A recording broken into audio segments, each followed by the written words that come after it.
Detik-detik OPM melarikan diri digerebek orang asli Papua, bikin ulah saat ibadah di gereja.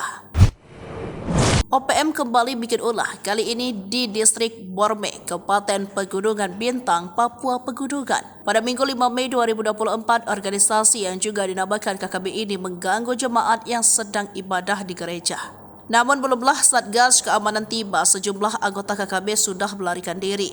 Sebelumnya pada Selasa 30 April 2024 lalu, OPM pimpinan Kenny Tipagau melakukan penyerangan terhadap Polsek Homeo. Seorang remaja bernama Alexander Parapak meninggal dunia akibat penembakan OPM. Jasad Alexander dan disemayamkan selama hampir 5 hari lamanya di Homeo. Tim dari TNI Polri berhasil mengevakuasi jenazah Alexander dari distrik Homeo. Proses evakuasi diperkirakan berjalan lancar karena tidak ada pemberitaan yang menyebut terjadi baku tembak selama proses evakuasi. Lalu, ulah OPM lainnya adalah membakar gedung SD tak jauh dari Mapolsek Homeo.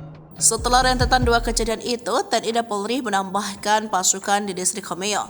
Kini situasi di sana dilaporkan sudah kondusif. Namun di distrik berbeda, OPM kembali bikin ulah. Mengutip dari Kompas.com, KKB melakukan pengancaman dan perampasan barang milik jemaat. Kala itu jemaat sudah melaksanakan ibadah di sebuah gereja di distrik Borme.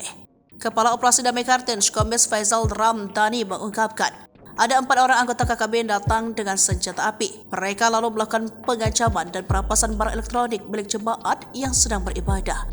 Faisal menjelaskan barang-barang yang dirampas adalah 1 unit ponsel milik David Korwah, 1 unit ponsel milik Ferdian Ruban Syara, dan 1 unit laptop milik Kepala Puskesmas Borme Andi Fisal. KKB diduga juga akan mengganggu para guru di lokasi tersebut.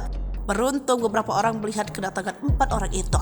Para pelaku kemudian melarikan diri.